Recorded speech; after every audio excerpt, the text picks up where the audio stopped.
তবে এর মধ্যে একটা কিন্তু আছে। ভালোবাসার মধ্যে কিন্তু আবার কি কুসুম?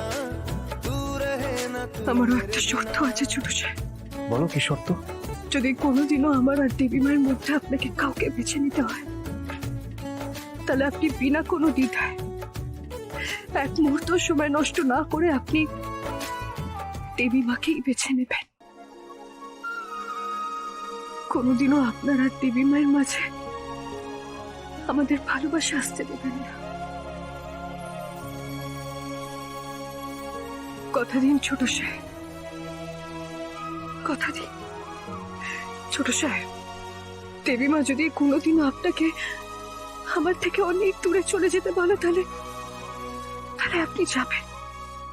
বা দেবী মা যদি সিদ্ধান্ত নেন যে উনি গাঙ্গুলি বাড়ি থেকে আমায় অনেক দূরে পাঠিয়ে দেবে, তাহলে সেই দিন আপনি আমায় আটকাতে পারবেন না।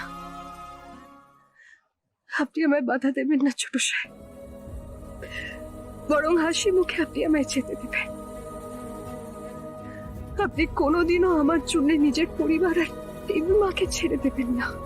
কি হলো বলুন, কথা দিন আমায়। আজ আপনি যদি আমার হাতের উপর হাত রেখে কথা দিতে পারেন, তবে আমিও আপনাকে কথা দিচ্ছি, আমি আজীবন আপনার হাত ধরে থাকবো। বা হয়তো দেবী মা যদি সিদ্ধান্ত নেন যে উনি আমাদের দুজনকে আলাদা করে দেবেন, সেই মুহূর্তের আগে পর্যন্ত আমি আপনার হাত ধরে থাকবো ছোট সাহেব। কেউ যদি আমায় বাধ্য না করে, তাহলে আপনার হাত আমি কোনোদিনও ছাড়বো না। কথা দিন ছোট সাহেব, কথা দিন আপনি আমার আর দেবী মায়ের মধ্যে দেবী মাকেই বেছে নেবেন। বলুন, কথা দিন আমায়।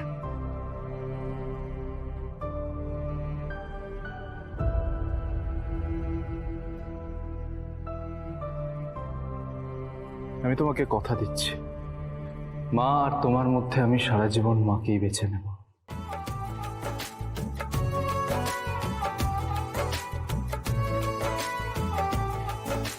तुमसे ही तो खिलते सारे फूल उम्मीदों वाले, हिम्मत बंध जाती है जब तू हंस के पास बिठा ले। खुशियों का तू सामान है, तू साथ है तो यूं लगे जीना बड़ा आसान है। ভালোবাসি, বড্ড ভালোবাসি। আমিও আপনাকে খুব ভালোবাসি ছোট সাহেব।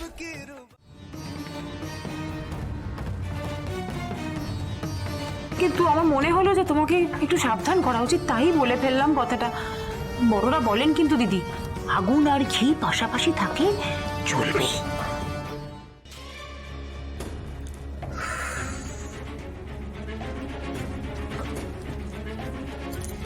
এবার ওকে ফোন করতেই হবে।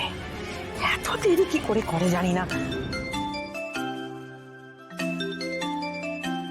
মানে কি আয়ুষ, তুমি কোথায় ছিলে দুপুর থেকে? আর চিন্তা করে আমার শরীর অস্থির লাগছে। মা, আসলে একটা খুব ইম্পর্টেন্ট কাজ ছিল। হ্যাঁ, কাজ ইম্পর্টেন্ট হয় আমি জানি, কিন্তু তার মাঝখান থেকে একটুখানি সময় বের করে মাকে একটা ফোন করা গেল না? আসলে আমি কাজের মধ্যে এতটাই ইনভলভ ছিলাম। আচ্ছা, সরি সরি সরি সরি। আর আমার যে এতক্ষণ ধরে চিন্তা করে টেনশন করে শরীর খারাপ হলো, সেটা কিচ্ছু নয়, সরি। ওকে ওকে, এদিকে তাকাও, এদিকে তাকাও। তুমি রাগলে কিন্তু তোমাকে একদম ভালো লাগে না। আমি রেগে আছি, আর এই রাগ আমার এমনি এমনি যাবে না। বেশ, তুমি তাহলে বলো আমি কি এমন করব যাতে তোমার এই রাগ কমে। আমি সেটাই করব। তুমি ঠিক সময়ে বাড়ি ফিরবে। আর কি? কুসুমের ব্যাপারে ও কিছু জানে বলে মনে হচ্ছে না। তাহলে থাক, এ কথা এখন আর তোলার দরকার নেই আমার। কি ভাবছো? ভাবছি যে তোমাকে ভীষণ ফ্রেশ আর এক্সাইটেড লাগছে, গ্লো করছো। কিছু একটা সুখবর নিশ্চয়ই আছে, কি সেটা বলো, আমি জানতে চাই। ভালোবাসো? নিজের থেকেও বেশি। মা, আসলে আমার তোমার সাথে একটা খুব জরুরি কথা ছিল। আচ্ছা বেশ, আমি তোমার জরুরি কথা শুনবো, তার আগে তুমি আমার একটা কথা শোনো। গুরুদেব ফোন করেছিলেন, তোমার হাতে যে মানে তোমার মাধ্যমে যে মূর্তি স্থাপন করা হবে আমাদের বাড়িতে, সেইটার শুভ সময় হচ্ছে কাল। তুমি খুব ভালো করে জানো আয়ুষ যে এই পুজোটা, এই মূর্তি স্থাপন আমার কাছে কতটা গুরুত্বপূর্ণ। একবার মূর্তি তোমার হাত দিয়ে স্থাপন হয়ে গেলে পরে তোমার জীবনে আর কোনো বিপদ আসবে না আয়ুষ। আর এই পুজো I love you, Kusum Sarkar. I love you.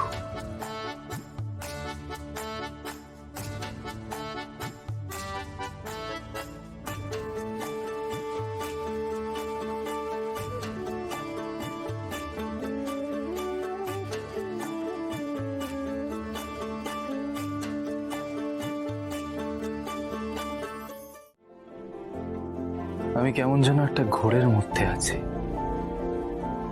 আমার শরীরে তোমার ছোঁয়া, আমার মনে তোমার ছোঁয়া, সব জায়গায় শুধু তুমি, তুমি আর তুমি।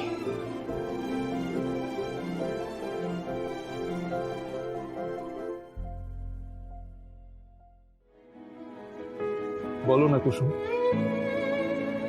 তুমি আমার হবে, শুধু এই জীবনের জন্য নয়, আগামী সব জন্মের জন্য হবে।